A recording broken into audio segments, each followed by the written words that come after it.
FitBody Secrets, where my mission is to bring you guys inspiration, motivation, and a ton of tips to help you guys on your fitness journey. And today's episode is actually my 100th numbered episode. Woohoo!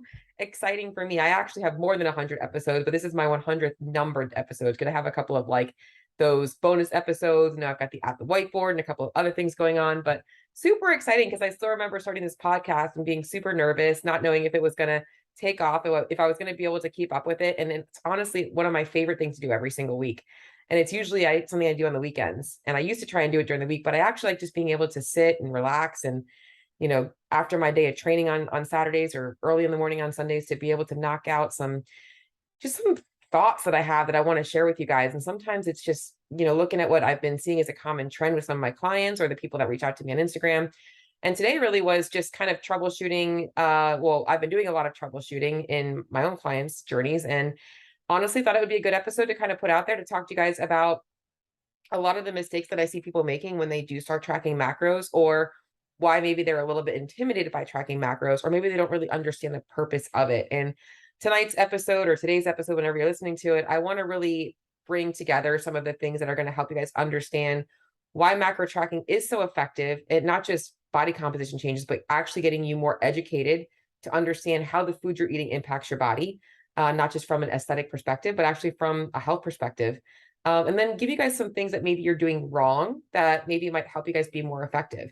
And the whole purpose of this isn't to, like, you know, obviously be like, oh my God, I've been doing this wrong the whole time, and make you feel bad. I don't think anybody ever intentionally does these things like without thinking about it. I don't think that they're intentionally making these mistakes. Well, and there are a few things that are more guilt related, that they don't want to track things because they feel guilty about it. But for the most part, I think they're all innocent mistakes, but it comes down to just not really paying attention. And tonight I want to give you guys some things to really focus on, so that maybe you are in your own journey and you're tracking macros, and you're kind of wanting to see if maybe there's something that you're doing that might be hindering your results a little bit, or maybe you're not seeing as much progress. And that's what today's all about. So if you get any value out of this episode, or any of my episodes, please shoot me a message, shoot me a DM, let me know that you are listening, that you're liking it. And then obviously, if you guys have specific topics that you want, I would love to be able to break them down. And we're actually going into the holiday season, and I was actually going to make this an episode about the fact that we have 12, well, when this episode gets released, we're probably going to have about 12 weeks left of the year. And I could make a whole episode on that. I was going to talk to you guys about, you know, the fact that, you know, it's never too late to just start, because if everybody's going to start on January 1st, why not get the head start? Start your fitness journey now, because guess what? The holidays come every single year. There's no reason why you can't do what you got to do now. Start now. And I was going to make a whole episode on it, but I think I might just plug a little bit about that as we get going today. Maybe in a little short episode, I will do that. But 12 weeks, guys. October 1st is coming right around the corner. And that means we got 12 weeks left to grind and see if we can get through towards the end of the year, and then hopefully start a new year fresh. Hopefully not starting a New Year's diet, because we all know that those go really well for about 30 days. And you guys all know my opinion on 30-day diets. So, well, maybe you don't, but you should. I don't like them. So anyways, without further ado, without my small talk, let's get rolling on my 7-ish, 8-ish macro tracking mistakes that I see people making. I don't even know why I said 7. I think it's like actually 6 that I have written down, but we'll see. Maybe I have 7. I'm going to pull up my notes just so I don't forget. And honestly, I just hate staring at myself as well when I'm talking to you guys. I actually get distracted very easily. And it's why, okay, so Scott's going to kill me because I'm supposed to be doing these on YouTube. And I'm having a hard time because when people start asking me questions, I want to answer the questions, and it ends up getting me off topic. And so I also would love to hear from you guys if you like that format. If you guys like me going on YouTube live and actually being able to ask questions live, I would also love to hear about that as well, and would love to maybe schedule that in on a weekly basis. So if that's something that you're interested in, let me know that too. So once again, I'm going to go ahead and get started. So first and foremost, the main thing that I want you guys to understand with tracking calories, macros, getting used to things, is that this is a skill. It is a skill you are learning. And I think that people think that it's just you start tracking macros one day and it's just all going to come together. And that day one, you're supposed to have it all figured out. And if you don't have it all figured out, it's just not going to work for you, or it's frustrating. And it's not really the way it works. Like, you know, when we first start, you know, going to school, we're learning math. We're not learning calculus in first grade, right? I just love using analogies like that, because you guys have to realize that it is a skill you're learning. You're going to make mistakes along the way. And the goal really is that you're learning from those mistakes, not being like, oh, this is too much for me, I can't do this. Because when you guys understand that there is so much power you can get by having the understanding of your macronutrients, it makes intuitive eating so much easier. It makes, learning how to eat at maintenance so much easier. It just makes so much life, so much food stuff, so many things in life related to food so much easier. You can understand how to, if you're on vacation, you're traveling, all of those things are the whole purpose of using a tool like macro counting.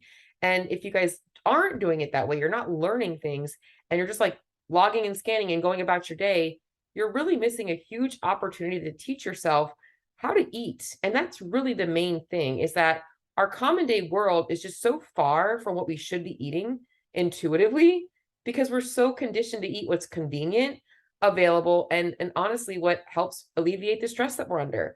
Most people stress eat. They just wing it all the time. They don't prioritize nutrition, which what you put in your body is the most important thing. And with counting calories, with counting macros, whether it's intentionally to lose body weight or just to see what you're taking in, is a huge skill and a huge learning opportunity for you. So I want you guys to understand that with macro counting, the number one thing and the first thing that I'm going to talk about, the biggest mistake, is not being intentional with your logging. So when you guys are logging your foods, you guys should be being intentional. And this is where a lot of people start to have issues. They have problems. So a couple of things that happen with non-intentional logging is people tend to not check the nutrition facts of what they're logging. So they might, MyFitnessPal is notorious. You type in chicken breast and you get 5 million different entries up there. Is it cooked or is it raw? Is it grilled or roasted? Is it, does it have dressing or does it have sauce on it? There's so many different entries in there. So non-intentional logging is number one. And there's a few components of this that I'm going to talk about. Number one, as I'm already talking about, is not checking those nutrition facts. Scanning a barcode and actually not looking to make sure that the macronutrients that you scan are lining up with the serving size that you're having. Just kind of scanning and winging it. And if you guys aren't checking the labels and looking at, hey, how much chicken breast am I having? How much protein's in that amount of chicken breast? How big is my serving of, this cereal? How many calories and macros or how much carbs are in that? That's going to give you guys the option to start learning things. And guess what? That's also how you can end up being more flexible with your food choices, because when you're scanning those things and then you go to replace them with something else, now you start to figure out the equivalent portion sizes from, if I'm changing out, for instance, if I'm changing out my carbs, let's just say one day I want to have rice, the other day I want to have sweet potato. When I start logging with intent and I'm actually looking at those numbers, I'll start to remember, oh, okay, I know that 6 ounces of raw sweet potato is about, 100 or, 60 grams of jasmine rice or whatever that might look like. I'm just giving you guys some numbers out of my head, but not checking the nutrition facts. And I actually think I'm going to put together a little guide, and I will actually put, if I get it done before this podcast episode goes out, I will go ahead and put that in the show notes for you guys to kind of let you guys understand, maybe looking at, I actually have a common food guide that you guys can do, but maybe a little guide with all of these things in it. But the common foods is huge. There's a couple of places that I always look for nutrition facts. Nutritionix is a good one, the USDA, and just really double checking those things. And it's being a nutrition detective. Now you're like, that's a lot of work. Yeah, it is. It's work you've never done. You've been eating this food for years and years and years and never taken the time to figure out, like, well, what's actually in this? And that might take what? An extra 2 minutes to go to Google and type in USDA or Nutritionix and be like, top sirloin cooked, and seeing what's actually in that. But that's how you learn. And guess what? Once you do it the first time, the cool thing is MyFitnessPal tracks your common foods. It tracks the foods that you've recently logged. So it's going to stay there. You look it up once, you no longer have to look it up again. Once again, this is a progression. So yeah, the first time you're logging things, it's going to take you a little bit longer, but do your homework and log it right. Another issue with not being intentional with your logging is people tend to log generic entries. So, you're making spaghetti and meatballs, and that's what they log, spaghetti and meatballs. They type in spaghetti and meatballs in MyFitnessPal, and you get 5 million different entries. Is it Susie Q's spaghetti and meatballs? Is it, Romeo's spaghetti and meatballs?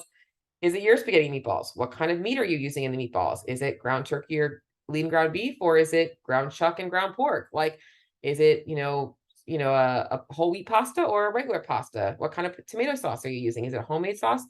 And once again, I understand this takes a little bit of time, but if you're going to make those combination meals, do your homework and go ahead and create a recipe. Because guess what? Now, once you create the recipe the first time, you can just keep using that exact same recipe every time you make it. And now you don't have to keep looking for it again.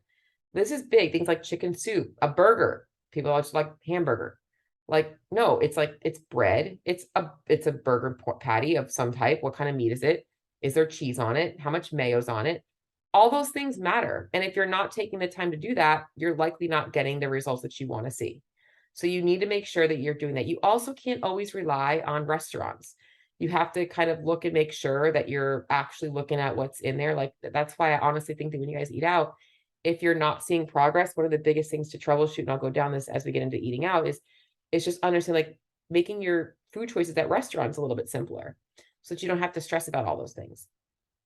I already kind of mentioned like the lazy scanning and logging, just scanning the barcode because it's convenient. It's okay to do that, but just make sure that you're actually looking at what you're scanning and making sure that it lines up with what you see on the package. And if it doesn't, that might mean you have to do a little more homework and type it in or look it up.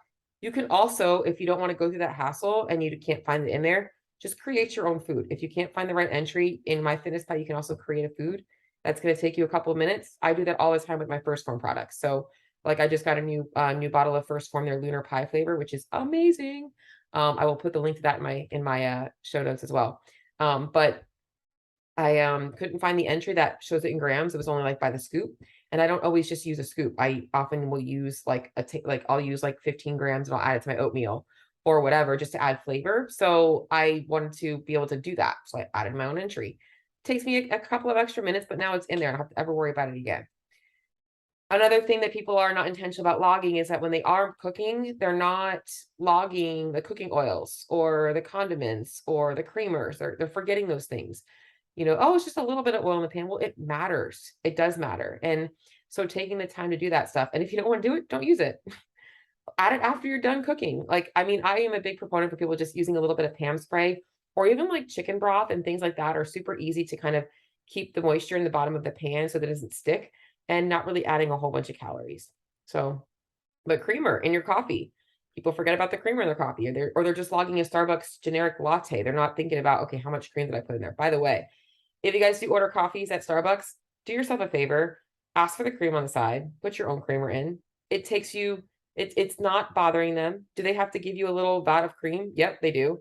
But guess what? Now you can control the amount of cream that they're putting in your coffee. Because if you've ever watched them pour cream in your coffee, it's literally about a quarter cup. So you're probably doing yourself a disservice if you're getting those lattes from Starbucks. So taking the time to do that stuff. So number one, as I mentioned, is the non-intentional logging. Number two, and this kind of goes with number one, they're all going to kind of go together, is lack of consistency in the food journal. And I see this all the time. People changing their foods every single day. And I don't think it's because they actually want to change their foods every single day. It's usually because they're just winging it every single day. And they're like, what are we having for dinner? What are we having for lunch? And it's like they're always thinking, guys, that is probably one of the most stressful things you can do. I am sure that you leave every day with a headache of like, there's no way that I can play macro Tetris 8 o'clock because I've winged it all day. And it also, I'm going to be honest, the body likes consistency. And if there's too many variables from day to day, I think it also makes results plateau. And I don't want to say it's necessarily the calories. I think that the thermic effect of feeding plays a factor that sometimes when we're switching out more thermogenic foods for less thermogenic foods, we might see some discrepancies there, but it does make a difference. And I also think that just making it simple for yourself and kind of creating a meal plan, by the way, a meal plan that you can create that you enjoy is going to be easy for you. And then changing it up here and there. Like I said before about the rice versus sweet potato, those swaps are good, but I think it's when it becomes completely different meals, which is where I honestly think that if people just got back to basics with meals, which is one of my tips I'm going to give you guys today, is protein, carb, veggie, fat, and you're just switching out those components, it's still going to be pretty consistent.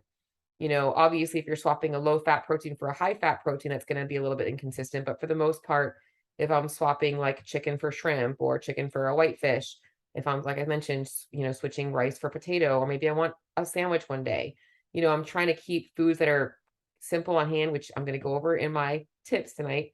By keeping those things so I can plug and play. But the winging it thing is a huge thing. And it's also what likely makes people frustrated because they're never learning. Okay, we all know we get hungry at specific times of the day.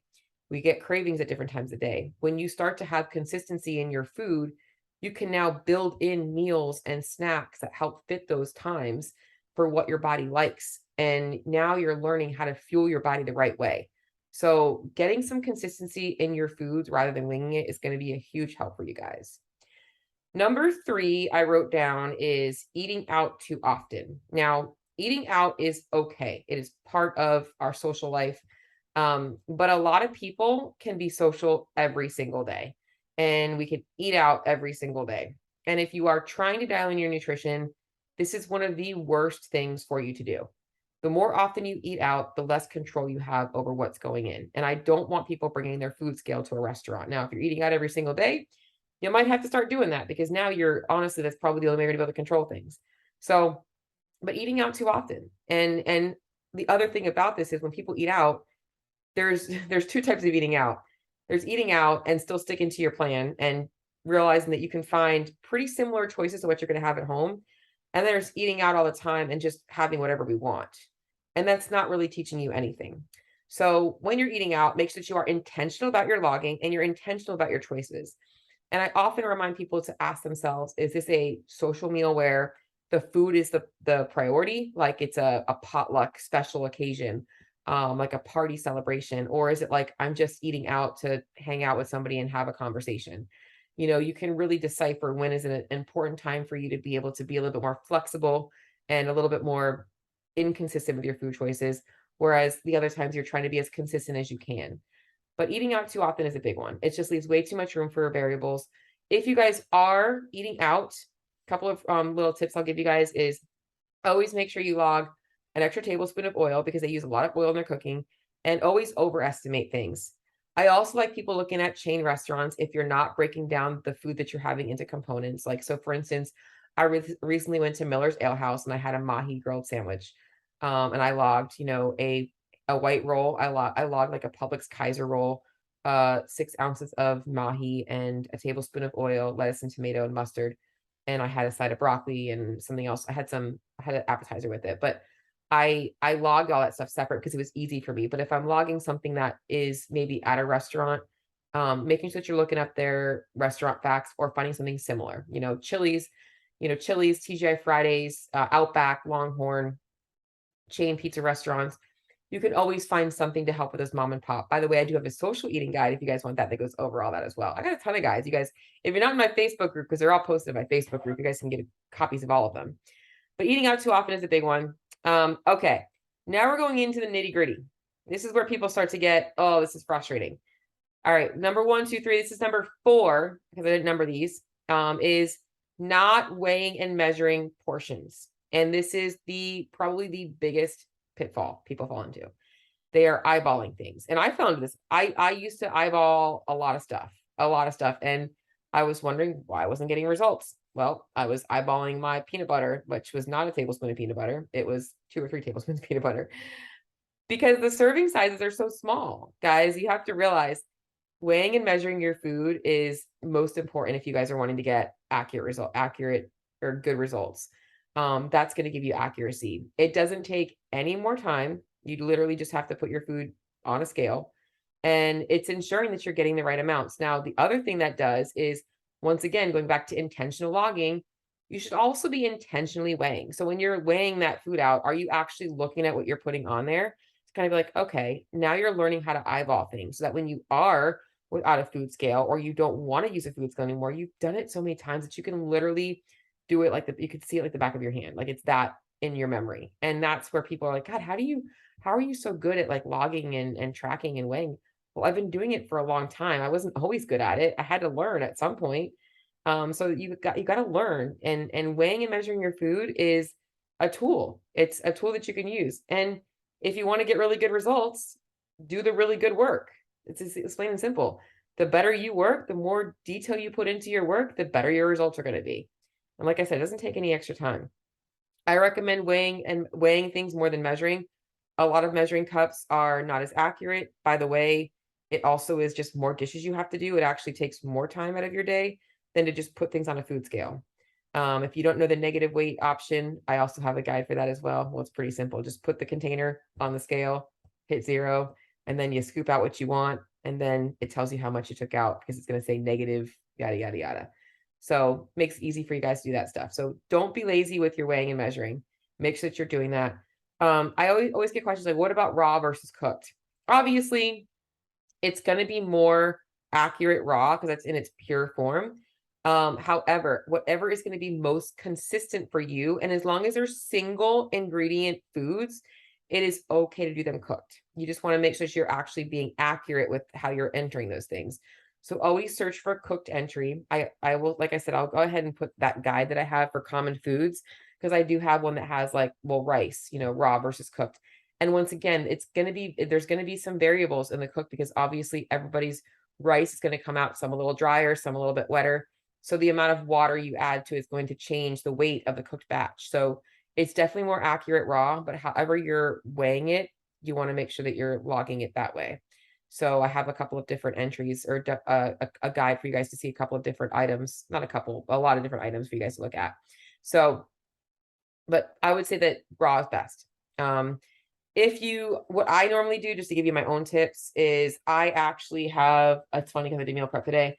I have a little notepad always by my, when I'm cooking. And what I typically do, because I do kind of food prep, I don't really meal prep per se. I typically will separate my vegetables at the beginning of the week in my servings, but my meats and my starches I keep separate, because I'll probably change those day to day based on like what I've eaten, if I have to add a little bit more of one or the other. So I will typically, like today I cooked ground turkey breast, and raw it was 15.74 ounces. So I wrote that down, cooked it up. When it was done cooking, it was 13.59 ounces. So I write down those two numbers. I did the same thing with my ground beef that I made. It was 16.18 raw, 11.33 cooked. So I write those numbers down. So now throughout the week, I have the raw versus the cooked measure. And I'm just a math geek. So what I do is I log my food, the amount of raw protein I should be having. So like, for instance, today I needed to have 4 ounces of raw beef, but it's already cooked, right? So I divide 11.33 by 16.18. That gives me a percentage of what is left, which was like 0.7. And then I just times that by 4, and that tells me how much of the cooked I should get.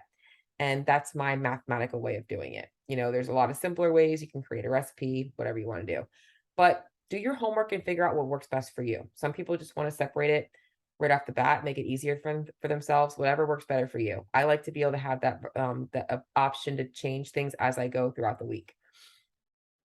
All right, so the next one I put on here, and this is another big one, not logging the BLTs, the bites, licks, and the taste throughout the day. So this kind of goes into the condiment and the creamers, but also like people are like, I'm hungry, and they're cooking dinner and they grab a couple of pretzels. Or they're cleaning up after the kids and the kid left half a cookie on their plate, so they're eating the cookie. It's those types of things that you guys have to really realize that do play a factor. When I'm manipulating calories, sometimes I'm only manipulating 100 calories. If you had, half a serving of pretzels, half a muffin, there's probably 150 calories right there that I'm not seeing as a coach. So if you want to get the best results, you got to log those things. I honestly think that getting out of that habit is the best habit to break. I think that snacking and grazing and stuff like that, used to kind of be this like, I don't know, sexy thing to do. Like, I'm just a grazer. Like, it was kind of looked at like I don't know, like the skinny people do that. That's really not. It's really not. I think that people that graze and snack all the day, they're usually eating way too much. They're missing those calories. And it's why they never feel like they're eating. They always feel like they're the ones that always say, I don't hardly ever eat anything. I really don't eat meals. That's because you graze all day. It's a difference. And they don't realize how caloric those things that they're grazing are. So logging those BLTs, they all matter, or just not logging them at all. Also logging things like supplements, people taking gummy vitamins. There's calories and carbs in those. I have the ashwagandha gummies. Those have, I think, 17 carbs in 3. So you got to log those. I mean, 17 carbs is like almost a bowl of oatmeal, so it's like people don't realize that those 3 gummies could literally be throwing you over. So making sure that you're logging all those BLTs. Another one, this kind of goes into the consistency with the food choices and winging it, is not logging ahead or trying to remember what you ate all day at the end of the day or the next day. Guys, if you're doing that, you're forgetting things. And I know this because guess what? These people never get results. And they're always like, I don't know why I'm not seeing results. I logged everything. Like, you didn't log it till the next day. I know those entries are likely not accurate. You got to be, if you really want a goal, think about it this way, guys. If you're not doing these things that I'm telling you because you think that they're hard work, ask yourself this, like, how much does your goal really mean to you? Like, how much does it mean to you to actually understand nutrition? Like, to know how to fuel your body? How much do you actually want to be able to eat intuitively? Like all the things that can happen from doing these, by the way, also fixing your relationship with food, because guess what? Now we're not demonizing a food group. We're actually teaching you where all these foods fit into the plan. If you want the cookie, have the cookie, but where does it fit in? How does it fit in? What do you have to replace with it? Okay, now you see. So not logging ahead of time, planning and just kind of winging it, you're always going to be failing. You're planning to literally be in a state of chaos every single day. And some people can play macro Tetris at the end of the day. That's fine. Not what I want to do and not what I recommend for a lot of my clients. I think it leads to a lot of stress, headache, and it actually leads to a lot of burnout because you're focusing so much mental energy at the end of your day when you really shouldn't have to. It should just be plug and play and done, which is actually part of my next step. When my last one is not pre-planning your meals and snacks. As I mentioned in the consistency part, you guys are in control of creating a meal plan that works for you. You get all the tools, you understand, you start to learn the nutrition facts of those foods. Now you can plug and play. You can change flavors. You can find dressings that fit the bill. You can find sauces that you like. You can try and see different seasonings. You can try different food combinations. There is nothing off limits as long as you're building these plans to fit your day. And that comes with a couple of tips though. And pre-planning your food is important. When you guys are pre-planning your food, it's not just logging what you want. It's logging what your body needs and what tastes good to fill that bill. That's intuitive eating. It's not just, I feel like having a donut, so I'm going to have a donut for breakfast. It's, okay, I like sweets in the morning, so I want to have something sweet in the morning. What can I have that hits my protein, carbs, and fat that's actually sweet? Or I like salty, crunchy things. How can I get something salty and crunchy with my lunch? Pre-planning your foods is going to give you guys that freedom to plan those things that you enjoy that actually fit your plan.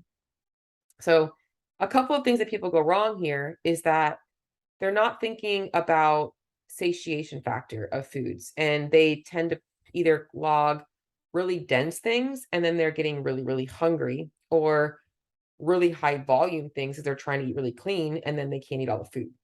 So learning that balance is also something that you guys are going to learn along the way. You guys have to realize, like, once again, I'm going to reiterate, this is a skill and a learning curve. You are progressing.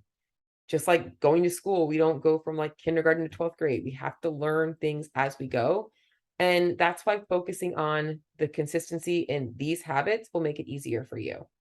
So do your homework and really take this seriously, because guess what? You nip it in the butt now, you never have to worry about it again for the rest of your life. You understand nutrition. And that's so important for you guys to understand, is that nutrition is everything. It's your lifeline. And just eating without knowing how that food is affecting your body is likely why most people are not seeing results and they're not as healthy as they could be. All the shit that people want to run down the rabbit hole of hormones and my metabolism and yada, yada, yada. Well, do you understand what you're eating, how it impacts your body?